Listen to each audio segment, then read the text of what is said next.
అందరికీ నమస్కారం అండి. అవుననుషకి స్వాగతం సుస్వాగతం. అందరూ బాగున్నారా? మీరందరూ బాగున్నారని నేను ఆశిస్తున్నాను. నేను బాగున్నాను. మళ్ళీ ఇంకొక ప్రెగ్నెన్సీ సిరీస్ వీడియోతో మీ ముందుకు వచ్చాను. ఇది వచ్చేసరికి 6th మంత్ యాక్టివిటీకి సంబంధించిన వీడియో. 6th మంత్లో నేను 2 పజిల్ బుక్స్, ఒక 3-4 పుస్తకాలు నేను చదువుకున్నాను. అంటే 6th మంత్లో బేబీ వింటుంది, ఇయర్స్ వచ్చాయి, వినిపిస్తుంది అని చెప్పి నేను పుస్తకాలు చదవడం అనేది 6th మంత్ నుంచి నేను పెట్టుకున్నాను అనమాట.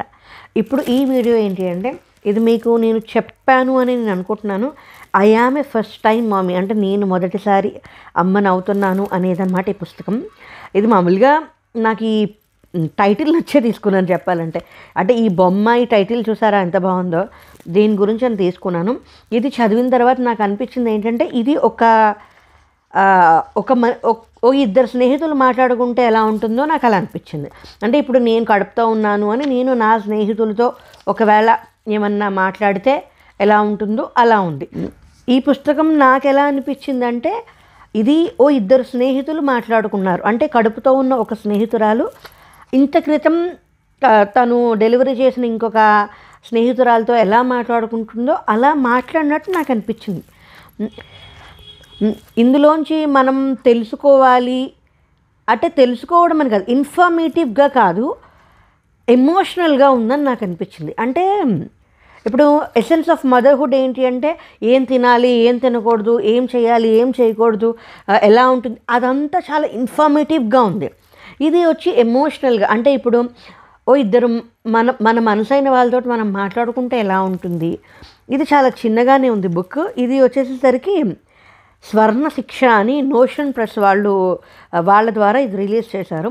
బుక్ అయితే బాగుంది, చిన్నగా షార్ట్ అండ్ స్వీట్గా ఉంది.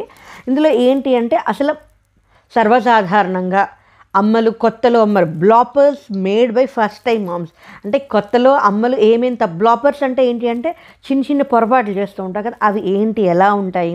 ఇప్పుడు గర్భం దాల్చిన తర్వాత మనలో వచ్చే శారీరక మానసిక మార్పులు ఉంటాయి కదా, వాటిల్ని మనం ఎలాగ తీసుకుంటాము. తర్వాత ఇప్పుడు నేను అమ్మని అని ముందర నేను నమ్మాలి. నాకు ఏ బాధ్యతలు, ఇదివరకు ఉన్న బాధ్యతలు ఎలాగ, ఇప్పుడున్న బాధ్యతలు ఎలాగ, కూతురు నుంచి అమ్మగా అయ్యేటప్పుడు ఎలాగ, భార్య నుంచి అమ్మగా అయ్యేటప్పుడు వీళ్ళని చూసుకోవడం, వాళ్ళని చూసుకోవడం, అంటే భర్తను చూసుకోవడం, పిల్లల్ని చూసుకోవడం, ఇలాగ అందరినీ చూసుకోవడం, ఈ మార్పులు ఇవి, పైగా ఈ లోపల నుంచి వచ్చే హార్మోనల్ ఇంబ్యాలెన్స్, ఇంత పెద్ద శరీరం అయి మళ్ళీ చిన్నగా రావడం, ఇవన్నీ ఏమేమి ఉంటాయి. పైగా అమ్మ అంటే ఇప్పుడు అమ్మలు ఇలా ఉండాలి అని ఒకటి ఉంటుంది, నాన్నలు ఇలా ఉండాలని ఎవరికీ ఉండదు. ఇప్పుడు అది సమాజం వాళ్ళు ఏమనుకుంటారు, ఇప్పుడు నువ్వు మంచి అమ్మవి కాదు, నువ్వు చెడ్డమ్మవి, ఇలా చేస్తున్నావేంటి, అలా చేస్తున్నావేంటి, అలా చేయొద్దు, ఇలా చేయొద్దు, ఇలా చేస్తారు, అలా చేస్తారు, ఇవన్నీ ఉంటాయి కదా. వీటిలన్నిటిని మనం ఎలా తట్టుకుని ఎలాగా ఎదుర్కొంటాము. ఎందుకంటే లోపల చాలా హార్మోనల్ ఇంబ్యాలెన్స్లు అవి జరుగుతూ ఉంటాయి. వాటితో పాటు ఇది కూడా ఎక్స్ట్రా ప్రెషర్ పడుతుంది. దాని తర్వాత ఇప్పుడు భార్యాభర్త, ఇప్పటిదాకా భార్యాభర్త ఎలా ఉంటారు, the new dimensions to A husband and wife relationship. అంటే ఇప్పటిదాకా వాళ్ళిద్దరే ఉంటారు. ఇంకొక జీవి వచ్చినప్పుడు ఎవరికి ఎంత సమయం పడుతుంది, ఎవరికి ఎలా, ఇవన్నీ కూడా ఉంటాయి కదా. అందులో కూడా చాలా ఏమంటారు దాన్ని, చాలా మాట్లాడుకోవడానికి, చెప్పుకోవడానికి ఉంటాయి. ఇవన్నీ మనం మన స్నేహితులతోటి సరదాగా మాట్లాడుకుంటాం. పోస్ట్ మార్టం ఐడెంటిటీ క్రైసిస్, అంటే పోస్ట్ మార్టం తర్వాత మనకి పోస్ట్ మార్టం బ్లూస్ అన్నాం కదా, ఆ post mortem blues, post mortem depression వేరు. ఇది వచ్చేసరికి ఏంటంటే, పిల్లలు పుట్టేసిన తర్వాత ఎవరు మనం పట్టించుకోరు, పిల్లల గురించే అడుగుతారు, పిల్లల గురించే మాట్లాడతారు, పిల్లల గురించే చూస్తారు. అది కూడా ఉంటుంది కదా. అంటే నేను కూడా ఉన్నాను, నన్ను కూడా ఇప్పుడు ఫోన్ వచ్చినా పిల్లాడు ఏం చేస్తున్నాడో, పిల్ల ఏం చేస్తుంది, వాళ్ళు ఏం చేస్తున్నారు, ఎవరైనా వచ్చినా కూడా ముందర వాళ్ళని ఎత్తుకుంటారు. మనల్ని పట్టించుకోవట్లేదు, మనల్ని వెనక్కి తోసేస్తున్నారంటే ఆ ఐడెంటిటీ క్రైసిస్. అలాగే పోస్ట్ మార్టం డిప్రెషన్ మేనేజ్మెంట్, దానిని ఎలాగ మనం బయటపడాలి దాంట్లోంచి. ఇంకా హార్మోనల్ ఇంబ్యాలెన్స్ వల్ల కూడా అది మనం స్ట్రాంగ్గా లేము, అందుకోసమే పోస్ట్ మార్టం డిప్రెషన్ వచ్చిందని కాదు. పోస్ట్ మార్టం డిప్రెషన్ వచ్చిన తర్వాత దాని నుంచి బయటపడి ఇంకా స్ట్రాంగ్గా తయారవడం, అది కూడా ఒక విషయమే కదా. అలాగే చాలా ఉంటాయి. నేను ఒక ఈనాడు పేపర్లో చదివాను అనమాట.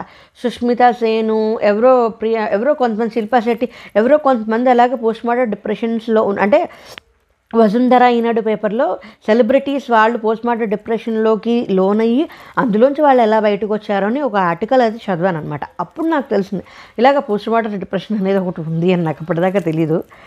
అలాగే పిల్లలు పుట్టేసిన తర్వాత బ్యాలెన్సింగ్ కెరియర్ అండ్ మదర్హుడ్. ఇప్పుడు ఇంటిని ఎలా చూసుకుంటాము, కెరీర్ని ఎలా చూసుకుంటాము, పిల్లల్ని కూడా చూసుకోవాల్సిన బాధ్యత ఉంటుంది. వీటిలన్నింటినీ మనం ఎలాగ బ్యాలెన్స్ చేసుకుంటాము, ఎలాగ మనం సమయాన్ని అంతా కుదుర్చుకుంటాము.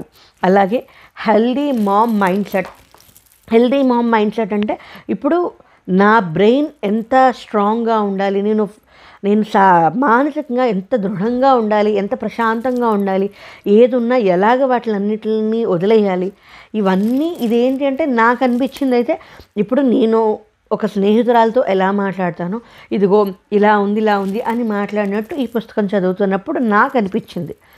ఒక రకంగా మనశ్శాంతిగా కూడా అనిపిస్తుంది కదా.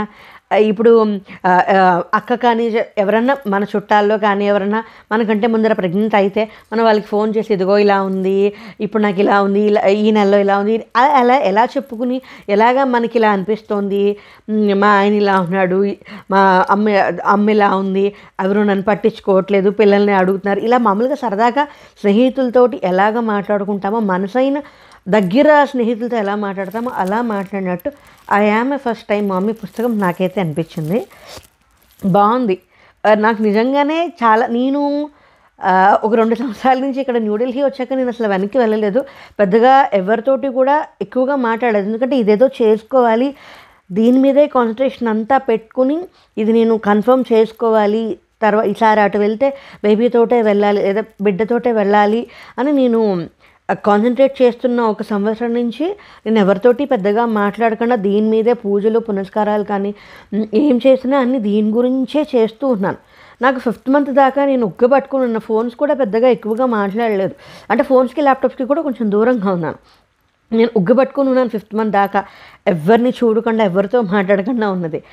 ఒక్కసారి 5th మంత్ నుంచి మాత్రం నాకు పీకడం మొదలెట్టింది. వాళ్ళని చూడాలి, అప్పచెల్లెలను చూడాలి, వాళ్ళతో మాట్లాడాలి, వీళ్ళతో మాట్లాడాలి, వాళ్ళు ఎలా ఉన్నారు, ఇది బాగా పీకేస్తుంది. ఇలాంటి సమయంలో నేను ఇది చదివితే నాకు నిజంగా అనిపించింది, నేను నా స్నేహితురాలతో ఒకరితో కూర్చుని మాట్లాడుకున్నట్టు నాకు అనిపించింది. నాకేంటంటే ఇదేదో చేసుకోవాలి అని కొంచెం గట్టిగా అనుకుని, నేను కరోనాలో ఎలాగో కొంచెం ఒక రకమైన దూరం వచ్చింది. అప్పుడు ఫస్ట్ వేవ్ వచ్చినప్పుడు, సెకండ్ వేవ్ వచ్చినప్పుడు కొంచెం మాట్లాడాను. తర్వాత నాకు ఇంకా వయసు 34 వచ్చేసింది, 35 వచ్చేసింది, 34 వచ్చేసింది, చివరికి వచ్చేసింది అనేసరికి ఇంక నేను కొంచెం ఎక్కువ దాని గురించి ఆలోచించాను. ఎందుకంటే 30 లోపలే అవ్వాలి అసలు మామూలుగా ప్రెగ్నెన్సీ. ఫస్ట్ డెలివరీ 35 కూడా అవ్వలేదు, 35 అయిపోతుంది అనేది కొంచెం ఎక్కువగా గట్టిగా పెట్టుకుని నేను అందరితోటి మాట్లాడడం మానేసి నేను దీని మీద చాలా గట్టిగా కూర్చున్నా. ఇప్పుడు డెలివరీ నాకు 36th ఇయర్లో అవుతుంది. అది సంగతి. ఇప్పుడు ఏంటంటే ఈ పుస్తకం అలా ఉంది. నాకైతే ఈ పుస్తకం బాగా నచ్చిందనే చెప్పాలి.